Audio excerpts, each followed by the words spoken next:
Welcome back to the channel. We're here on site with Steve and Callum from Lyman McCleary Developments. They're going to show us around their latest new build development. Let's go take a look. So guys, how did you find the site? So it's a site that came up on Rightmove, but about a week before I actually canvassed it. It turned out that it was a probate property, so obviously no one picked up the letter, but because I'd already crunched all the numbers on it, we were able to stick it in off for the day that it came out. Okay. And was that the only way you've been looking for sites, or you got different strategies for looking for sites? So we use Nimbus Maps. Maps, yeah, we've canvassed, I'd say about 100 properties on there, about a 10% kind of success ratio, or success in terms of receiving responses. But yeah, Rightmove, word of mouth, you know, kind of online forums, things like that. Yeah, anyway, which way that we can. Okay, and was your offer the first offer accepted, or did you have to keep going back in negotiations? The first offer, so it was on at 310. First offer was accepted? Yeah, it was on at 310. There were loads of people there. It's obviously a popular area. So we put an offer in of 311 to try and secure it. Right, okay. We knew we were enough meat in the game to kind of, if we didn't get planning on the back, then we'd still turn a couple of quid on it. But if we did, then obviously we get that even greater uplift. So, okay. So yeah. So what Callum and Steve have done here, they've bought an existing property and got what's called a donut plot, where in a theory you can get the plot for free. So that was your intention. Did the vendor know that was your intention? Well, the vendor, as I say, is either passed away or in a care home. Yeah, but the person is beneficiary. I don't think so. They knew it was a developer buying it. Okay. We obviously it needed a lot of work. They had central heating. It was the first time it's sold since 1928, 27, since it was built. Yeah, it'd been passed down a couple of generations. Right. No title issues with the solicitor then? Well, it was unregistered. Yeah, unregistered. But it wasn't that much of a problem. It's only just become registered now. And obviously now we're saying, well, we need to split it as well. So. Yeah, okay. So yeah, but yeah, it had no central heating. All the windows were blown. We had penetrating damp issues.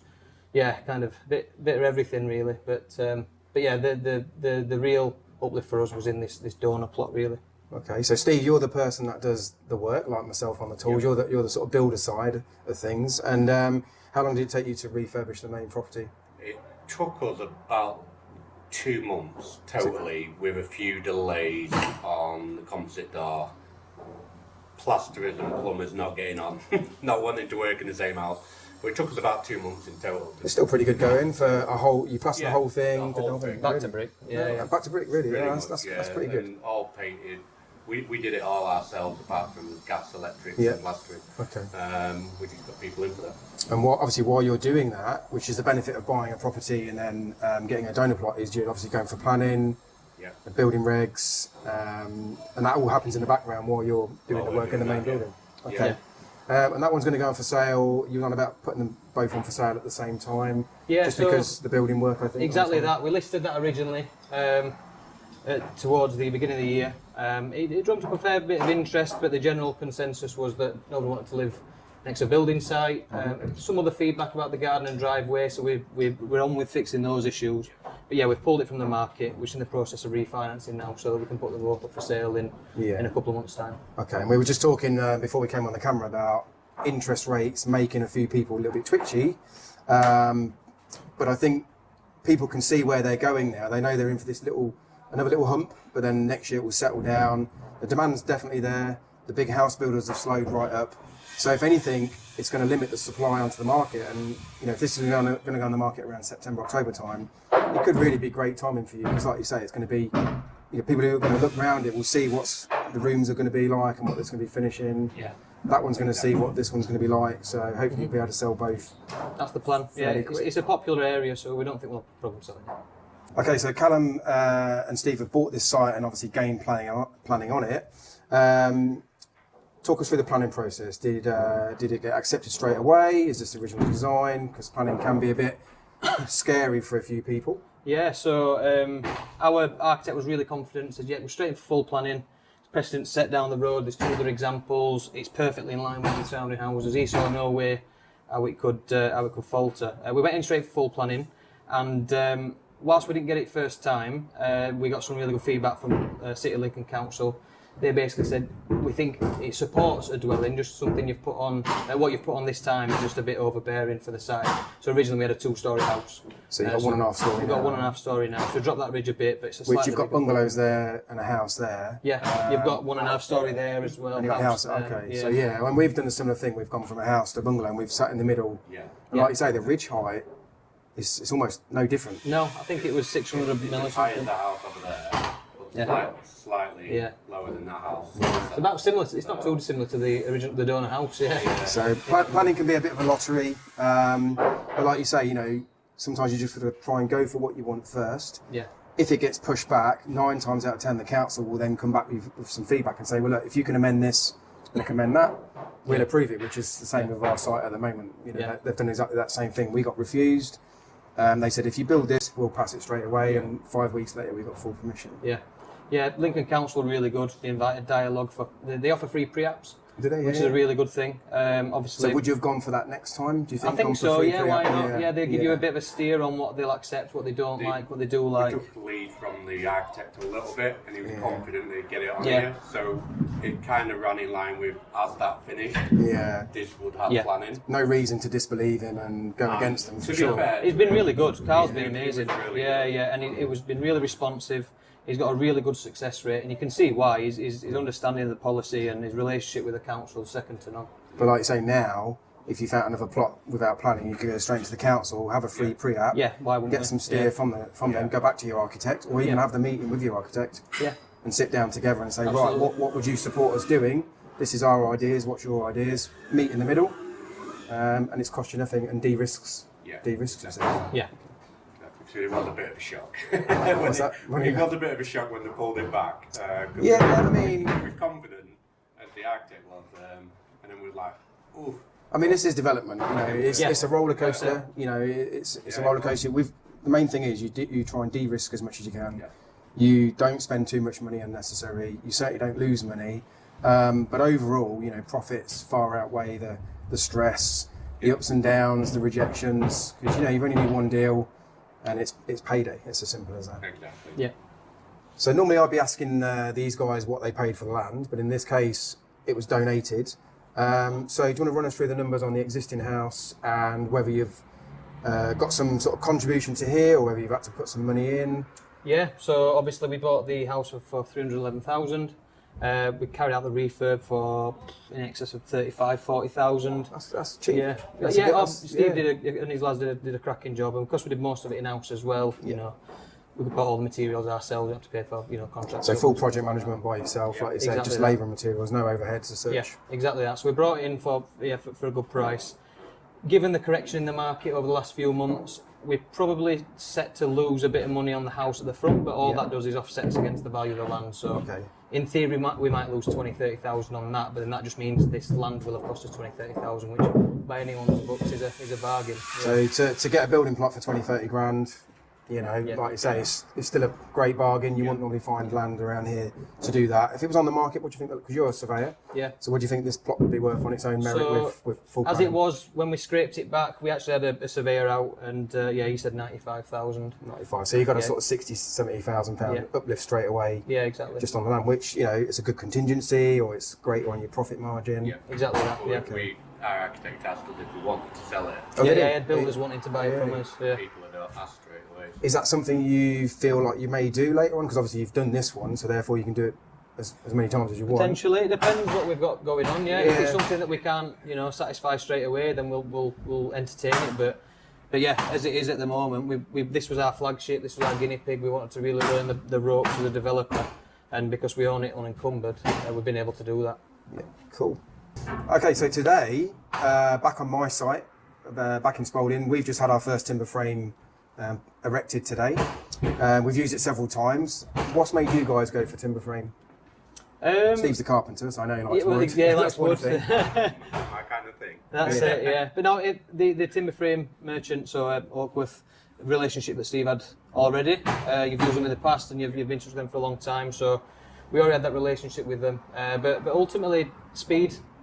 So in the space that we started on here, was it last Tuesday? What's Was this, it? like, less than 2 weeks? So it's a week today. Week today, Yeah, okay. and it'll be already got done the trusses roughly on. tomorrow. Yeah, so So call it just over a week, and it's in theory wind and watertight. But then the beauty of that as well is that once Stephen lads start on the roof and the brickies start, in theory, if we wanted to, we could get internal trades in as well. I mean, I was going to say the other thing is here, you're on a corner plot. It's not the massive, it's not the biggest of the plot. So, to get a forklift here, trying to lift blocks up, like I say, that's timber frame, it's a panelised system. Yeah. Well, we've had to get an emergency road closure because of the size of the HIAB. They had to have obviously 7 metre away from the site itself, which meant they covered half the road up. So we had to get an emergency road closure for the last few days. No issues with that, no? Just straightforward application and no, a lot of issues. Yeah. So choose my words carefully. So basically, we sent courtesy letters out to all the residents to say, as of these dates, there'll be a bit of disruption. There is a diversion around there. I think someone has then complained and gone to highways. Highways have come to us and said, nope, you need an emergency road closure. So that was long and short of it, it's about 1,200 quid that we didn't know we had to spend. Yeah. But it's like I said, the beauty of owning this plot unencumbered is that we can afford for lessons and mistakes. Yeah. And I'm a big advocate of, I teach this stuff, but I always say to people, look, build one house before you go too big, and you will learn so much doing it. And there's always so many different things to learn. And it's cost you 1,200 quid, but it's a valuable lesson. Yeah. It means it's something to be aware of when you go and do something else. And like you say, it's not stopped the build as such. You've organised it, done it, managed it, paid for it. Mm-hmm. There's so much that could have stopped on this build, and we've just barraged through it, done what we've needed to, put our heart and soul into it. We're not going to mention the British summer, because I know there'll be a lot of trains. When does that start? Last bit of our problem, to be fair. So it's been, for the first one, we couldn't have learned much more to this point so far, and we've not finished yet. So it's been a great learning. But with the timber frame, you can at least, over the last week, it's almost like, well, actually, we can now feel like we're getting somewhere. Yeah. All this is done with no issues, done by outside contractors, so that's why we use them. Now it's about putting it together. Because like you say, groundworks is done, timber frame's all up, roof tiles are here, bricky's coming in on Monday, did you say? Monday. So it's full steam ahead, and a good weather forecast at the moment. Exactly. And that was part of the reason for selecting it. Was we get it up and down, we hand the site over to somebody for a week, 2 weeks, and then we're back on site and we can carry on working on the project. We're not like kicking our heels or whatever, waiting for the bricky to finish another job to come here. If it rains, like you say, you can still work inside. Yeah, exactly.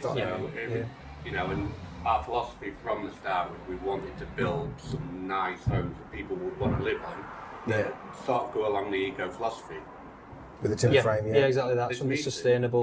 I mean, we built a timber frame before, and always find them warmer than brick and block house.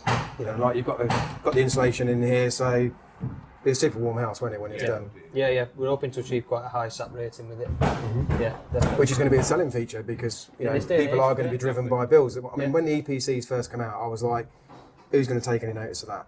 Because energy was fairly cheap. But we are now driven in a world where we have to look at what our car costs to run, what our houses cost to run. Yeah. Especially if you're going to be retiring or something like that, it's even more essential now to be building houses that don't use, don't consume loads of energy.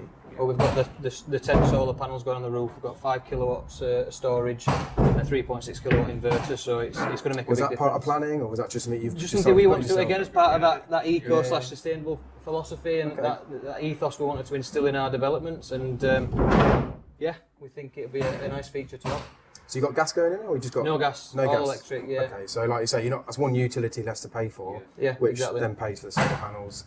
Pretty much, yeah. Obviously, then we've got air source heat pump, which they're not cheap, and obviously I've just done an air source heat pump. They're not cheap. Yeah. So you'll know, definitely. But again, I think it's headed that way, isn't it? So. Well, I mean, we did one last time. We're on gas at the moment on our current site, but again, it's best just to test it on one house, figure it out, find someone who's good at installing it. It really is about the flow of air source heat pumps, getting it right before you start doing it on 5 or 10 houses. Yeah. And then you find out you've got an issue in 10 houses, then you've got 10 issues. Yeah. And like you say, another 18 months, you've got no choice but to use it anyway. Yeah, 2025 is it? I think they were saying. I don't know if that's set to change. Cadent have told me that they are currently lining all their pipes to do hydrogen from 2025 onwards. And all boilers now have to be able to be converted into hydrogen as well as gas. Okay. So hydrogen is going to be the way forward by the sounds of it. They can still use the same infrastructure. Yeah. But at the minute, you're very limited on what you can do. And, you know, some places haven't even got gas, like our last site. Yeah. So we had to go electric and air source heat pump. But a good system, once it's up and running, it's, you know, it is cheap to run with the house insulation being so great as well. It's like I say, And under it's current regs, it just made sense. It really did, didn't it, to get rid of air source. So. Yeah, definitely. Okay, so one of the big things that people like to watch these videos for is just understanding the numbers. So gross development value, you've talked about the purchase price, so let's talk about build costs as well, and then what sort of profit you guys are looking to make. Yeah, so as a surveyor, I've obviously got a basic grasp of property values and sale prices in the area, but you can't help but have rose tinted glasses sometimes, so we've got the opinion of local agents as well. We think this will look to list it for around 375. Okay. We'll have to review that. It might be a little bit less with the correction period that we're going through at the moment, but based on that number, based on our build costs and what we might be owed out of the house at the front, we're set to make about 140,000, 150,000 pound profits. And what's the sort of length of time scale? So we talked about 2 months on the refurb. Yeah. Work time on this project? 6 months. About 6 months. So Yeah. you can say About 8 months in 5 to 6. total, and you know Yeah. that's a good deal in anybody's calculations. Absolutely. You two guys met on my course. We did. Me and Steve knew each other previously from attending previously. So, and what's it been like for you guys? Because, like you say, you're more the sort of detail person who's probably dealing with like building regs, utilities, legals, funding. Yeah. Whereas Steve's a bit more like me and the hands-on man who understands construction. And do you find that works like a perfect partnership? Yeah, it's taken a bit sometimes, hasn't it, banging his heads together, but yeah, it's been exactly that. Like you said, I do all the kind of front end and then stuff on an evening in the background where Steve's the man on the ground putting it all together. Because there's a lot to manage in the build, isn't there? And we've got to forward think about who's coming in next, what materials we need to get in. I've just come away from a week on holiday. I think Callum said, "Thank you're back." Yeah, along with a full-time job and having to balance this as well. Now, luckily, the two of the lads on site, Martin and John, have been great. They've been handy as well. You know, and that's one of the benefits of a partnership, isn't it? Is that Yeah. one can go away and one man the ship. Exactly You know, that. we're always at the end of the phones, FaceTime. So technology allows you to work remotely and do this. But I get a lot of people who come on my course who do joint ventures and form a partnership. Got quite a few people on site doing a similar thing to you, which I'm going to go and see over the next few weeks. So, and for me, it's a great thing because, you know, you two guys want to met, and if you hadn't done what you've done, and, you know, this could be one of, hopefully, you know, years and years and years of building. And we've been on a right journey, really. Like for the first year, just appraising sites, learning how that all not works, getting paid for it. and Not getting paid for It's it, long while talking getting to paid. agents, being let down. That was a journey in itself before we got to this point. So, you know, that strengthened our business working relationship. And Definitely. Callum's more of a friend than he is a business partner. And I think that's what you need to be. Yeah. You know, business is business, but I still think you need to have that personal side where, like you say, you can have the conversations when one of you may be struggling or you've had a bad day, and it's just like, no problem, mate. I'll take that off your shoulders. I'll pick that. Kind of do something to help. And like you say, I'll go on holiday, not a problem. I'll do this. If you need anything, give me a ring. And that's what makes a successful partnership. Definitely, yeah. Okay, so what were you guys both doing before you met? So I was doing extensions for other people, basically working every day and doing a lot for minimum amount of profit, really, doing a long hours. So typical builder, Yeah. go to work all day, come home in the evenings and start work Do your on price, paperwork, quotes, paperwork, yeah. invoicing. Just, running around like an headless chicken, trying to keep the lads busy. Yeah. People being lazy, not wanting to work. It was just a nightmare, really. Yeah. Just, and then obviously I had the timber side of things as well, and unfortunately that didn't go to plan because of the recession, well, COVID and COVID. you know, things that happened over COVID, timber prices going through the roof. And what's been your driver to do this? I always wanted to get into this side and get off the tools as much. Get off the tools, yeah. That's what I wanted to do mainly. But I knew that this would also create more where I would be on the tools more initially, and in the long term I want a better future for my family. Yeah, build a team, more management. Yeah. Like I say, you could even get a site agent on a bigger site at some point and oversee that. Could be doing multiple sites. Yeah. And what about yourself, Callum? What were you doing? Or what are you still So doing? yeah, exactly what I'm doing now. So I'm a residential surveyor and RICS registered valuer. So I still do that full time. So this I dip in and out of site not often, just to see the lads, get them a coffee now and again. Which you know, a lot of people say, oh, you know, I haven't got time to do this, or how much time does it take? And you're proof that you can still have a full-time job. Yeah. Family. You've got kids. Yeah, I've got a little girl. Yeah, you've got a little girl. My wife, yeah. You've got kids, Steve. Yeah. So, and like you say, you've still managed to go and do this. Yeah. And like you say, it's not just the first deal you've found. You've had to go and look at lots of deals. But eventually, you'll get one over the line, get it I've agreed. been sending quotes over to Callum at 1 o'clock in the morning. Oh yeah, Just so the next day you can get the offer in. yeah. So But you're enjoying what you're doing, yes? we love it. Oh, absolutely. I know Yeah. you said living the dream as we were studying water earlier when I walked Yeah, in. living the dream. But it is, you know, and it's like you say, you've took away the customers. Yeah. The decision is down to you guys to make the decisions. You've got bigger projects to manage, so you're only managing one project at the minute Yeah. rather than like 10 jobs, which I always think is a benefit of being a developer. You know, you think how many jobs some tradesmen who are watching this video probably do in a year.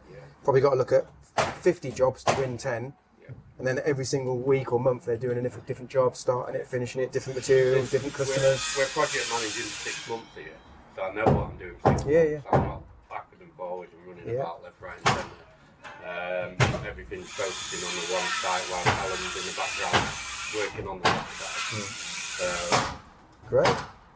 We just mentioned about living the dream as a developer, which it is, but there's always challenges. You know, I still get challenges, and we want to be honest in this video, and you know, that's the whole point of interviewing you guys, so you can tell people, you know, for your own sort of experiences, what sort of challenges have you had, if any? I'm sure there's going to be a couple that you can mention. Yeah, definitely. Do you want to do this site first, so and then? my biggest challenge on this site was when we came and assessed the site, dug a hole, we found limestone at about 850 down. Right. So that was the assumption that it would be deep enough. And then we found it at 450 down where we needed to dig soakaways, and we had to go a metre down. Right. Broke the picker twice, but twice in one day on another day. Pop hoses off it. Just it was So so it was hard and pretty difficult. tough going then. Yeah, pretty tough and difficult. And Weren't the operator? No, it was the no, tools. definitely, it was says definitely the machine. Right. But you know, and just making everything work on a small site, especially when you've got so much material coming out of the ground. Yeah. As Because you know, it's whatever you dig out is 3 times the volume by the I time you mean, get it we're out. like literally like just meters from Yeah. the edge of the road here. So getting grab lorries to come on time when you need them to pick the material. And you can't away. get any more soil out until that grab lorry's took it. Exactly. So yeah, biggest challenge really was just getting it up, getting all the services in and everything out the ground. We hit some metal corrugated sheeting down at the front here. It was What, in the 2 ground? metre square, Right. buried a metre below, and it went about 1500 below that. Right. And I think there was an old quarry here at some point, and they just left it in the ground. Really? So getting that out of the ground, the hole went from like a 600 wide bucket to a massive hole. So, you know, even that took us, another day to just rip all that off. Yeah. So just really the tightness of the site. Yeah, tightness of the site and just finding limestone. Logistics, yeah. It was hard, but we managed it, and we still, I think we were like, what, a day over? Maybe That's 2 not too bad tops. then. Yeah, did pretty well. over our A long schedule slog, wasn't it? originally. Yeah, In we 2 days. We just carried on plugging away at that. So. Yeah. What about yourself? Because you mentioned a £9,000 problem. Yeah, so to coin a phrase, you've got to kiss a lot of frogs in this game, and we did that, and unfortunately a lot of them frogs cost us a lot of money. There was one development that we're going to run consequently with this, a site for 4 houses, 2 bungalows, 2 houses. We got a week before exchange, and the monitoring surveyor changed his mind and said basically that we were 160 grand off the build costs, despite us having fixed price contracts and and what have you. And so basically that 160 grand had to be found from somewhere. That had to be either from off the purchase price of the site or cash out of our pocket, and we had neither. So it's the money we'd spent on monitoring surveyors, valuations, legal fees. Came up to about £9,000, which came out of our pocket ultimately. So it's lessons learned, due diligence. But, you know, on the upside of that, you still would have learnt a lot going through that process. Oh, absolutely. You know, so you could almost say good education for 9 grand in one way of looking at it. Yeah. But I know Carl, who I interviewed a couple of weeks ago, which we did another video for, he had the same thing. He was just about to exchange, this is why we was out on a retreat, and the lender pulled the plug and said, oh, your bill costs add up to as much as what your profit's going to make, and therefore we're not going to lend on the deal. And then my broker had to go and find him another lender straight away, which took like 6-7 weeks. So they did it.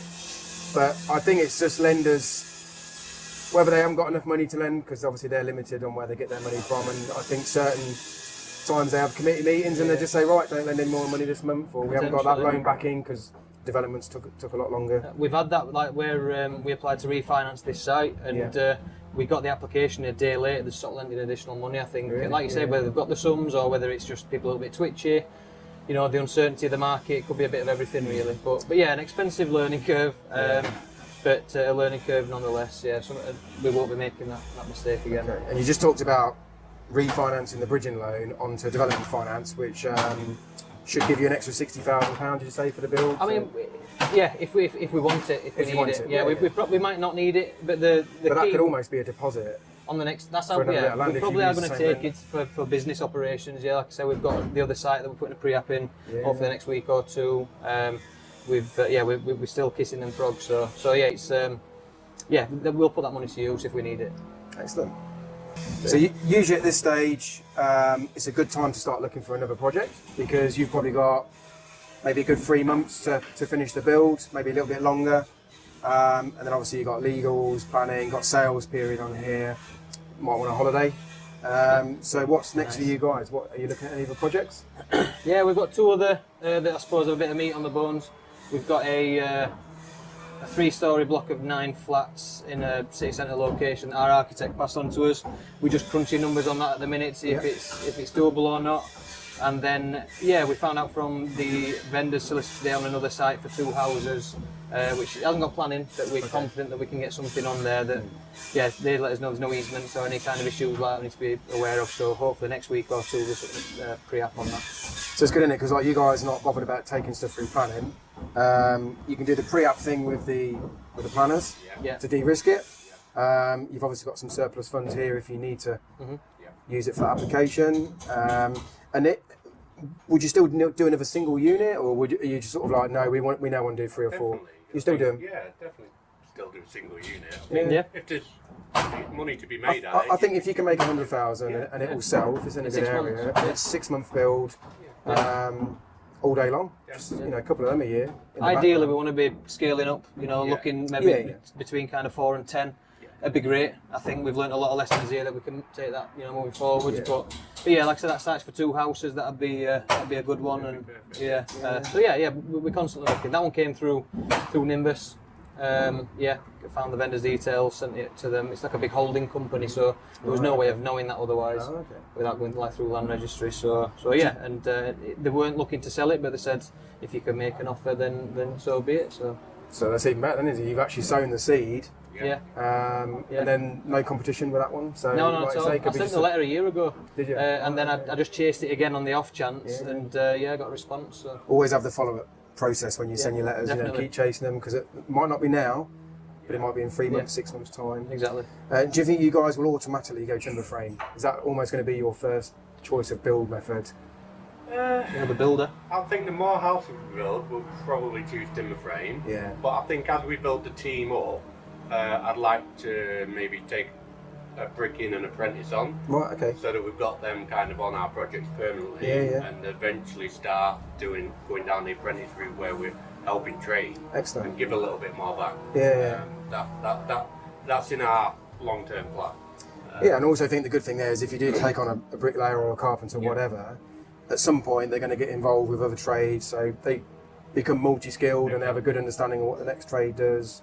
So like you say, it's not just that one trade, they get to learn other things as well. That's how we've got to where we are. So exactly, picking up the pieces from people who... people and getting on with it. The experts who don't seem to be able to be as good as the novices sometimes, but that's good. Okay, so one of the things we talked about earlier was the purchasing of the property and funding, where you're using a bridging loan. You mentioned you was working with private investors, so how does that work with you guys? So we... Again, following advice from your training, we put targeted adverts out there, little videos, little explanations on what we do, how we can make people's money work for them. ultimately, our key investor, we managed to source £190,000 came from word of mouth. Okay. Word of mouth, yeah. Yeah, word of mouth. Yeah, so a friend's mum and dad, basically. We told them what we're doing. She mentioned that they're looking at maybe just getting a buy-to-let or two or something like that. Okay. And obviously, having done that ourselves, I kind of explained the benefits of maybe investing in us, how that looks. You know, we put together an investor pack showing the journey from transfers of money, what it'll look like in terms of us keeping you in the loop. And they've been great investors. Yeah, they've been very kind of hands-off. You hear some stories about them being needy, wanting to be turning up to site with no Have they been to PP on site? anything. Or Not just, yet. just They've through pictures and... Yeah, they've seen. I send them weekly updates, Okay. and like I said, one of my best friends' mum and dad, so they get the updates from them as well. Okay. But no, I've been site yet. They've been pretty busy, but they're intending on coming soon. They've asked for some Lyman McClurry merchandise. Are they? Yeah. Yes. Yeah, so merch. free advertising. So. And I suppose, like, you know, it's always hard to find your first investors, but a lot of the time they are under your nose. They are family members, and it can be a tricky one using your family as investors. So you've got to be careful with that. But you know, there is a good chance that those investors will want to go again. If you give them a good experience, you've paid them back on time, paid them back with their interest, then they're not really going to want the money back in the bank to start eroding away with inflation. So like I say, hopefully they'll come out of this one and go again. And Hope so, yeah. But now you've got projects to attract investors as well, because I always think that's essential. That's what we said. Rather than we were conscious of just putting posts out there for the sake of putting posts out there. Now we've actually got something to talk about. You'll see that, you know, I'm posting more. I'm posting, you know, almost daily at this point of updates, especially how quick it's being built. You know, I've got something to shout about every day. So it's I'm trying to be a bit more present on social media. I could be better, but you know, we'll get there. Yeah, but I mean, you're in full-time employment, so maybe there's a fine line between, you know, doing that.